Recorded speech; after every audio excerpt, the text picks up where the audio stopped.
Welcome to the Focus on Why podcast.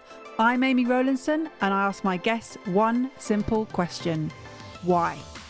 Focusing on the importance of why, I share with you the relatable, uplifting and inspiring conversations I have with people from all walks of life.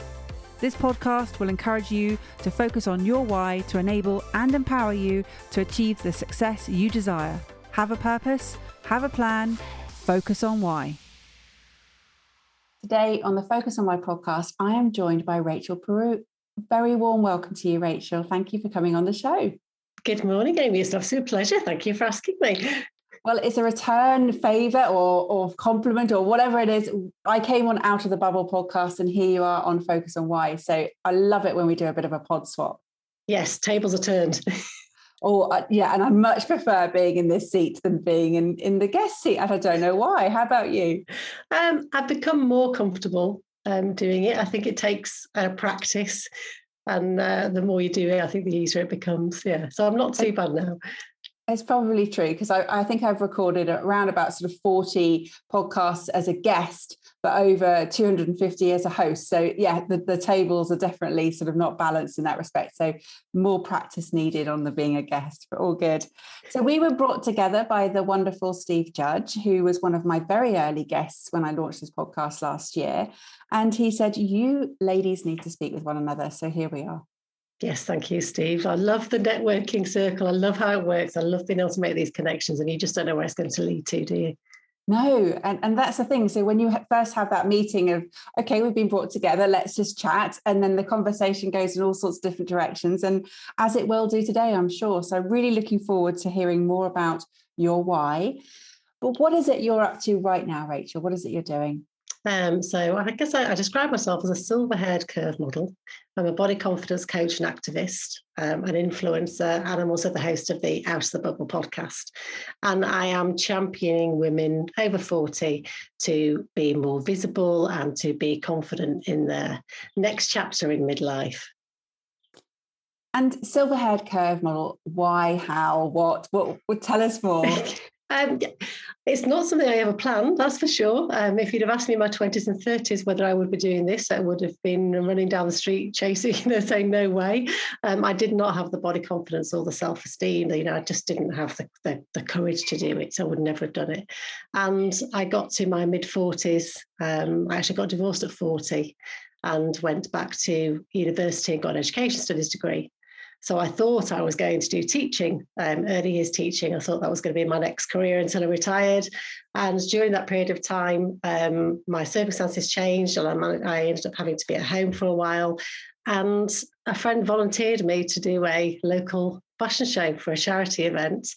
And although I was terrified and several gin and tonics later did it and really enjoyed it. And I actually found it really empowering. I came off feeling stronger. I felt more confident about myself and I couldn't wait to do it again. And so I volunteered for the next 3 or 4 years. And the more I did it, I could see over those years that my confidence was growing again. And when somebody said, listen, have you really thought about doing it? You should do it professionally. I'd got to 46 at this point. I thought, well, actually, what have I got to lose? Let's try it. And I thought I'd be working locally. I thought I would be doing, I live near Leeds. I thought if I got some weekend work, it'd be quite a nice hobby. So when a London agency said they wanted to represent me immediately, I was like, okay, I've got to take this seriously. I'm going to give it my all and see what happens. And I have found this new passion. I love being able to represent older women in the fashion industry. And I can't, I do still pinch myself that I am 51 next month and I'm modelling. I've just done a big lingerie campaign at 51. They're my favourite jobs, modelling swimwear. And I am, I guess I'm living my best life that I could never have imagined 10, 15, 20 years ago. And you said your confidence was growing again. Why did it need to grow? What had happened to your confidence? I'd really struggled. I'd really struggled from being a child. I was very, very shy and anxious. I never felt good enough around my peers at school.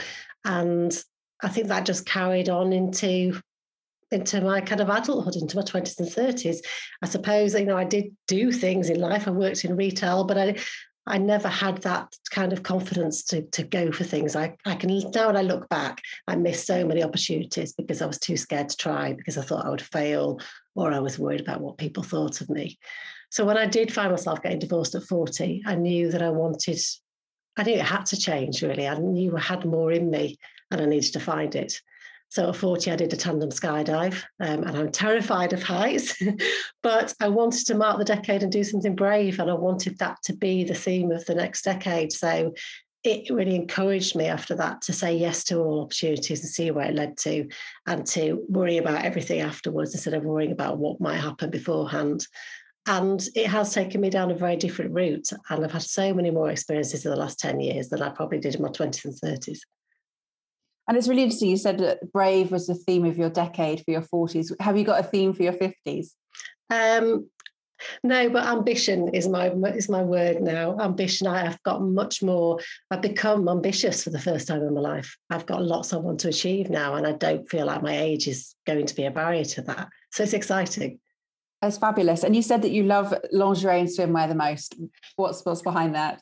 I think because my own experience of not having body confidence. So I really struggled to feel comfortable in my own skin. I am big chested. I always have been. And I think as a teenager and then going on into my 20s and 30s, I felt really self-conscious of that.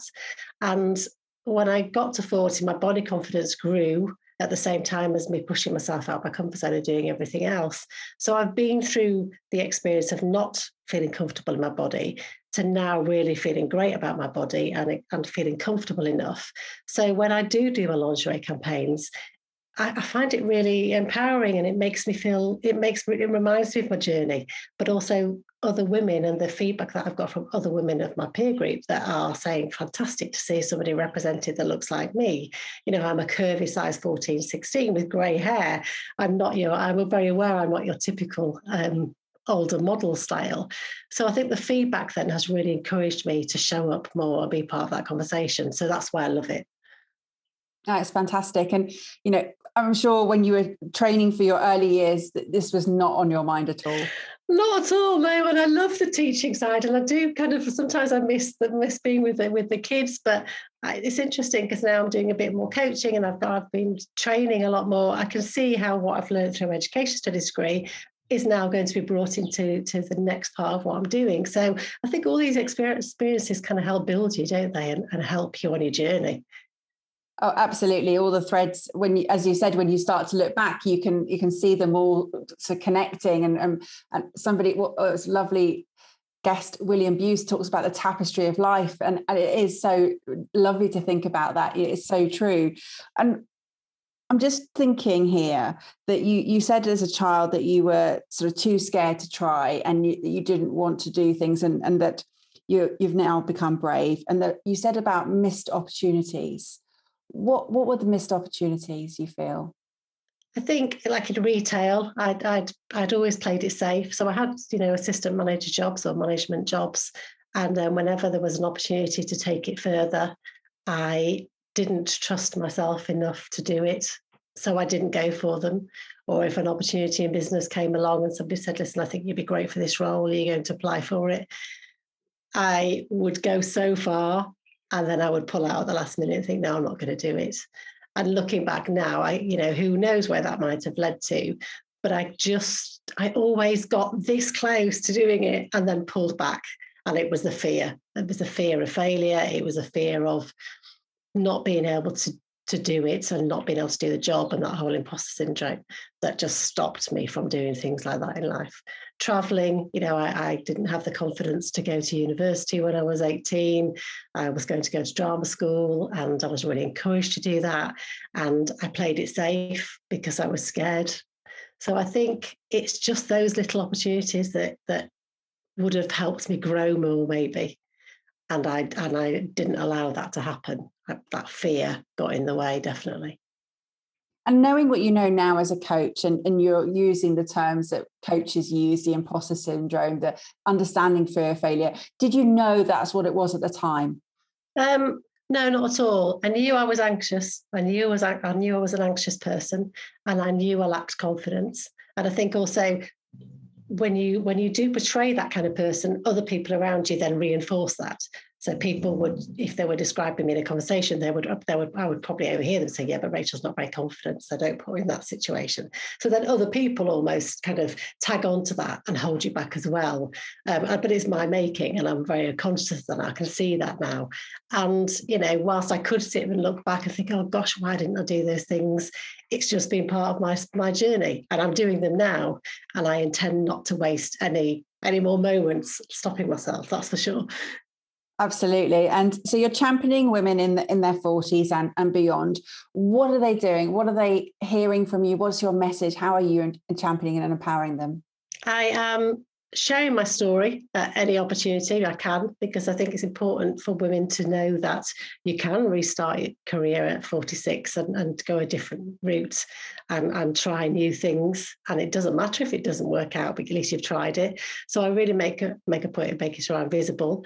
I use my social media platform to share inspiration, so I'm always showing up, and I am there in my lingerie and my swimwear and my underwear quite often showing my body confidence, because I've got to practice what I preach.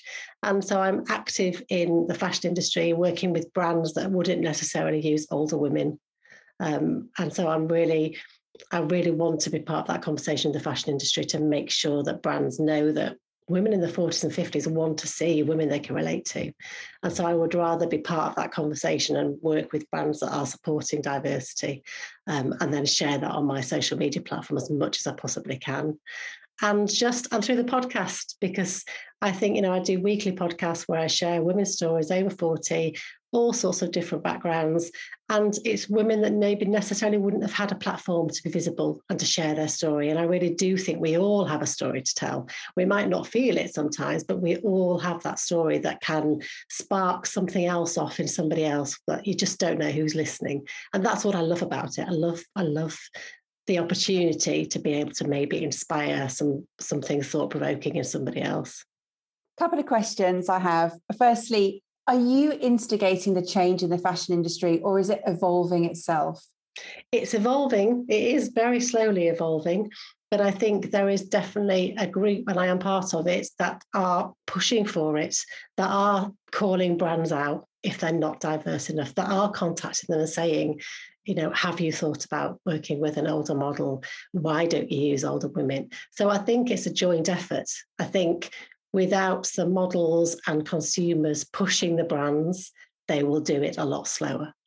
Absolutely. And I mean, it's fantastic, and I'm so pleased, and I absolutely love your Instagram feed and seeing you so confident, and it's so beautiful. The images are just stunning. So I can see how it becomes sort of, you want to do more because they do look fantastic, and what a difference it's making. So yeah, well done. It's just brilliant. I love it, and I'm in this bracket. I'm in your bracket of calling these silver-haired women, and my hair is growing silver more and more every day, and I'm actually really enjoying it. I was sort of playing with it earlier, and whereas I used to sort of pluck out an occasional hair a few years ago, now I'm like, oh, come on, have a bit more here and there. Yeah, and it is quite fast. It is happening fast. I probably lockdown induced, but it's also that time of life anyway, so all good.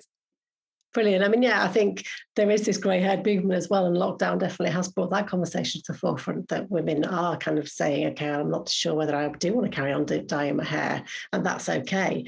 And I think it's about freeing us all from judgment of society and being comfortable in what we want to do, and not having those kind of the pressure from other people. It's interesting, that freeing from judgment and pressure. And as you say, the shift over the last year has allowed or has enabled people to become more relaxed in who they are in their body. And obviously our bodies have changed in the last year because we've been probably more static maybe. So, and I know that there's been a lot of people worried about their lockdown weight because they've been quite static on Zoom calls majority of the day. Yeah, definitely. And I think that's brought up a new level of pressure, because people have had quite a year off from it all, if you like, to then suddenly going back out there. And it's brought a lot of anxiety up for women in particular, I think, because there is so many already. We see in magazines and televisions, the diet adverts have started, the get your bikini beach body ready for summer have started. It's all this pressure ladled onto you. And actually, the priority is not about what size we are or what we weigh on the weighing scales. The priority has been about surviving this last year year, and how we get out there and start reliving our lives again. And to have that added burden of your weight and what dress size you are is just too much for people. And I think that culture and that narrative really does need to change. And conversations like this, and that social media can be a great power of force if it's used in the right way. And there are lots of people out there saying the same positive message. So it's about trying to look for those people and not the negative. And is there a sort of a discord between the print media and the social media? Because you're talking about the print media having this whole beach body readiness that we need to now, and that becomes almost a cyclical annual thing that they publish. They know it's coming. Whereas actually, what is it that we really need? And we're sort of being brought round to what we think we should be thinking about, as opposed to what we are actually thinking about? I think there is definitely a discord. I think, and I do read magazines because it's part of my job to keep up to date with what people are doing, but it always leaves me flat because it is still there. They're slowly starting to use older models, but typically, if it's a grey-haired model, it will be for a brand that maybe is more associated with a 70-year-old, not a 40 or a 50-year-old. And I think, when it comes to size, it's a lot of tokenism, whereas it should just be part of the conversation. So I think there is still this huge discord. And I think it comes from the top in the fashion industry. And I think it's, personally, I think there's a lot of men in the fashion industry at the top in advertising and marketing. And I think we've got a long way to go before those conversations start trickling down and they start actually listening to what consumers want from an advertising and from a marketing point of view. And I know you're doing your best and you're part of a group to call out these brands, but what else can we do to change the conversation? I think it's down to consumers. I think they have a voice. I think they can reach out to their brands, to their favourite brands, and say, look, we want to see more. I think, the over 50s have a huge spending power. So I think it's about, we'll seek out the brands that we do feel represented by and show our support for those brands through our pocket and through the money that we spend, and maybe not using the brands that show only 20-year-olds in an advertising campaign that in a shop that you would regularly shop. It is really frustrating. Yeah, I mean, I've noticed a huge underrepresentation of this age bracket in particularly in fashion, but obviously in other areas. And I'm a big advocate, I'm sure you heard me say it, of midlife beginnings instead of midlife crises. And partly because I'm in that bracket. And so therefore I am more aware of it. It's on my radar all the time. But it just seems to me, as you say, it's a great opportunity in life because you've got 4 decades of experience. And now you're bringing to the party all of your sort of knowledge, your capabilities, but you've still got the energy to do so. And so it's a great time in life, I believe. I do too, and I think we've got so much more confidence. We can go. I know lots of people do talk about losing confidence in midlife, but you can re-find it, you can rediscover that, and it's an exciting time. And I think we've got so much to offer.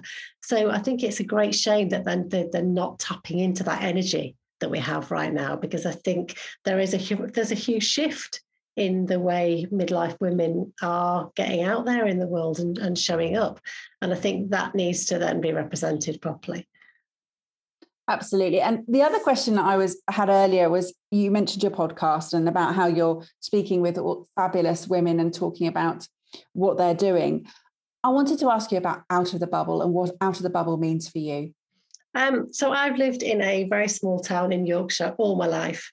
And, as I said at the beginning, I have missed opportunities. So I didn't go to London to drama school. I stayed in the same town. I've worked here, pretty much within maybe a 10-mile radius. I've always stayed here.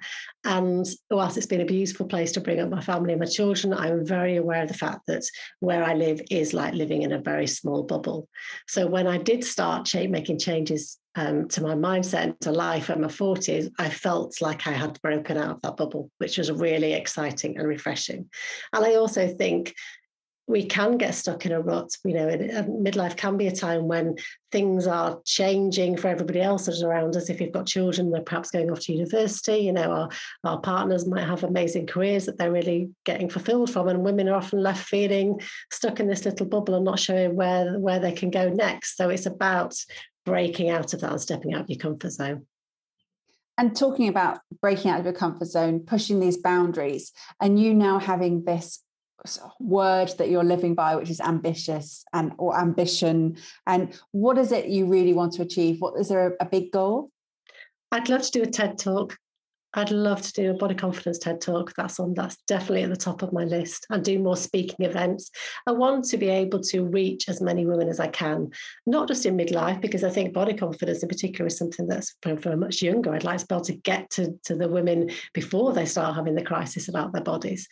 So I'd like to be more visible and do more speaking events. That's high on my list this year, and do more coaching.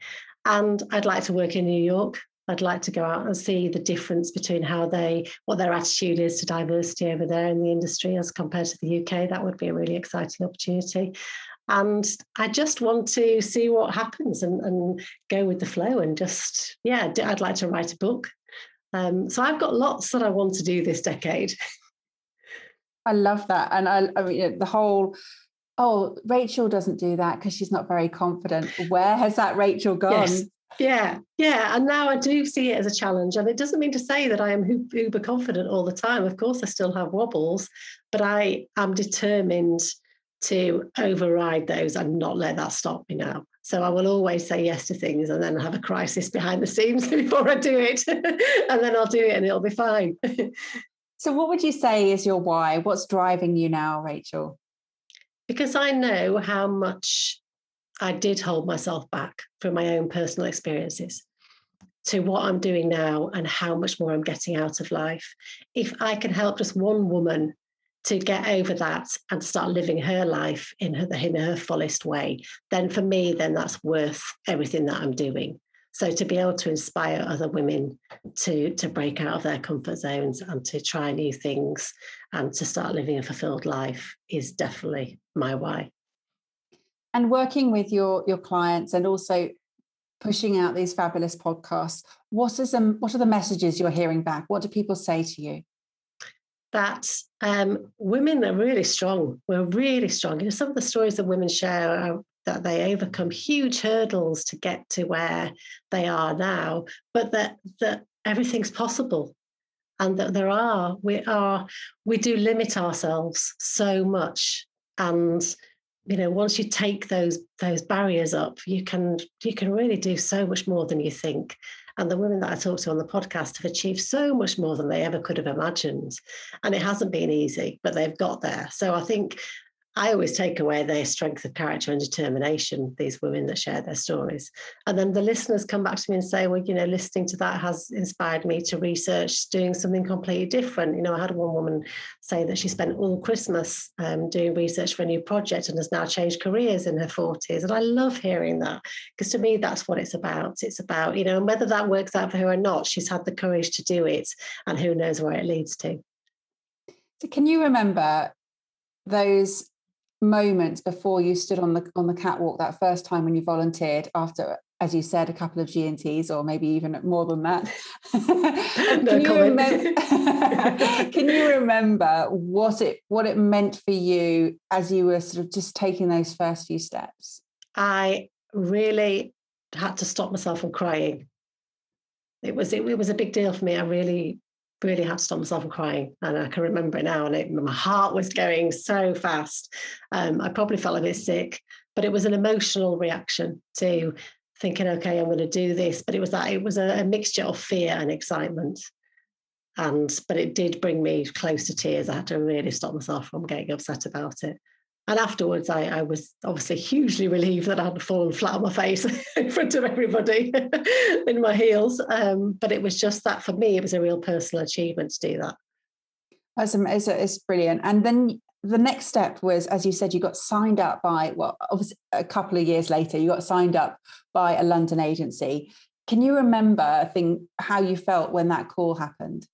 Yeah, I remember going to had to go to London to meet the agency, and so off I went. And even going to London for me was a big deal, because I have grown up in this small little town. Obviously, I've been to London before, but I'd never really been independently travelling around London and finding locations. And they send you off and give you an address, and off you go and find it. And I just remember walking out of there thinking, my God, this is amazing. They have actually chosen me. I think that I can do it. And it was a real pinch me moment. I remember ringing my husband and thinking, they like me, they want me to do it. What am I going to do? And it's like, well, you go for it. You've got to just do it.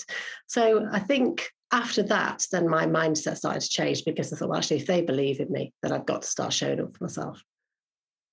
Yeah, it absolutely is that. And as you said, you didn't want to miss any more opportunities, and it wasn't that you were too scared to try anymore, because you'd just broken through, as you say, a bubble or some limit or some kind of boundary, and that you were able to, because you were brave. Do you say no to opportunities now? What do you say no to? I have said no to a couple of opportunities in the last few years, and I really kicked myself now. Well, I was so cross with myself for saying no. One was to audition for a Qvc Presenting Job. And it was a time when I just started doing the podcast, and I hadn't done a lot of speaking and presenting roles. And so I chickened out and thought, no, I can't do this. And I really wish I had, because what if? Because now it turns out I love presenting, and I'm really comfortable in front of the camera talking. So I think I missed an opportunity there. But who knows what's around the corner? So you can't look back at things. But there has been a couple of times, but I am less likely to say no now. I think it would have to be something quite big for me to really have a wobble. If I thought I was going to say no, I think my husband will be saying, no, you're not doing that. So tell me, your TED talk that you're going to be doing on body confidence, where are you going to be doing it, and when are you going to be doing it? Oh gosh, I'm going to do it in the next 5 years. That's my plan. And I would love to do it somewhere in Yorkshire, because I am a Yorkshire girl, and I think there's a huge north-south divide in what's going on in the north side. So any opportunity I can do to be part of the Yorkshire conversation and champion that, then I would love to do it in Yorkshire somewhere. So Yorkshire and New York, here we come. Exactly. There you go. Yes. I love that. Maybe you call it New Yorkshire or something. Yes. That could be the title of your book. So tell me about your book. Let's delve into that more. I'm actually working on one at the moment where I am, it's called What's Stopping You? And I've interviewed 12 women that have all stepped out of their comfort zones and taken on new challenges in life, with all fantastic stories to share. But I am then taking on those challenges as a complete beginner, and sort of sharing my own experience of what it's going to be like. So I've interviewed an artist, so I'm now going to have to learn how to paint something. I'm training for a half marathon because I've interviewed a long distance runner.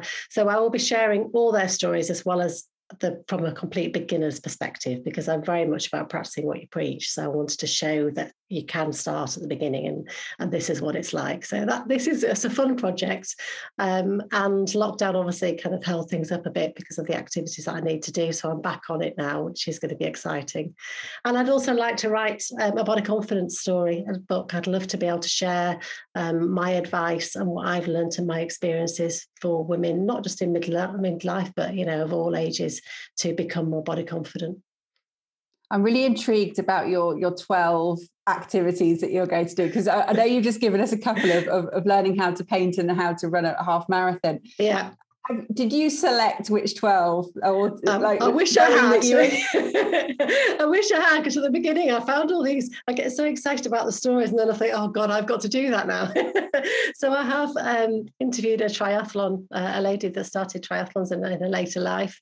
And so I am now looking at the easiest triathlon, which I think is a sprint triathlon, to try and do. So that's not on my list, and I'm putting it off. I'm procrastinating about that, and I know I've got to get on with it.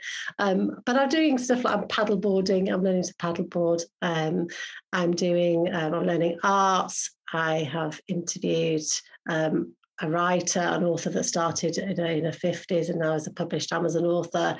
So it's a real mixture. Some are definitely easier than others. That's brilliant. I think it's fantastic. It reminds me of the sort of almost crazed sports relief activities that the people do, and you just think, well, how do they even think of that? And then now I can see how all of these have come together, and probably, as long as you didn't choose anything completely crazy. Yeah. Yeah, no, it's not so far. I mean, fire walking, which I'm going to do fire walking, so that'll be good as well. I need a Challenge Annika jumpsuit. That's what I'm after now, Amy. Yeah, absolutely. The curvy version of Challenge Annika. Yes. Here she comes. Exactly. Oh, I loved that show as a kid because it was one of the first shows that came on Channel 4. And I remember watching it as a kid, this is so exciting. And it was brilliant. Absolutely brilliant. No, so I would love to do that. Fantastic. Well, what is on the immediate agenda right now? What is it you're doing this year? Work, obviously, modelling has been a difficult year because of the pandemic. So last month I was back in London again shooting for an up-and-coming lingerie campaign, which is really exciting. So it's great to be back doing the modelling. So I'm really on a mission now to target some more of those brands that I really want to work with this year. So I'm upping the ante on that. I am trying to be more diverse on the podcast as well, because there's lots of subjects that I haven't covered that I want to work on. So I want to try and bring more diversity into my podcast. And this last year, I've been doing lots of self-development work. So I have been doing my life purpose coaching qualification. I've been looking at body confidence coaching. So I've developed more of a coaching line. So I am really working hard at getting that message across now, which is another kind of string to my bow, but it sits very much in line with my brand and what I'm all about. So that's a new development for me, which is exciting. So who would be sitting, listening to, or maybe walking, whatever they're doing, listening to this podcast right now and thinking, oh, I need to speak to Rachel? What would they be? Why would they need to speak to you? They would be somebody that is currently feeling quite invisible, that they're feeling a bit lost in themselves, where they look in the mirror, they don't like what they see back, and they stop themselves from getting on with life because they're worried about what other people think about them and how they feel in their body. And it might be not necessarily in midlife, but lots of the women that I do talk to are usually the women that are over 40 that are going through that transition stage of, their bodies physically change. It's a real process that you have to go through mentally. And if I can impart some body confidence to that, to help them, give them that boost that they need to get back connected with themselves, then definitely that's the kind of women that I'd like to talk to. And if they say, yes, that's me, how do they get in contact with you, Rachel? I mean, go to rachelperu.co.uk and everything's on my website. I've got a self-study course so they can do it in their own time. And I've also got one-to-one coaching, and I'm going to do group coaching sessions later on in the year. But everything's on my website. Fantastic. And connect with you on various social media channels. I know you're active on Instagram. Yes, Instagram's my main one. I love it. So come and say hello, Rachel Peru 1. And I'll always, if you want to message or ask me anything, I always get back to you. So I'd love to see you on there. And you've got a big following. How did that happen? It's grown, yeah. I mean, I didn't go on there thinking anything about it. I've just gone with the flow. But I did, in my first year of modelling, I worked with Ashley Graham and the singer Lizzo in America in a swimsuits campaign. And so I went there with something like 500 followers and came back with thousands. So that was a real great start.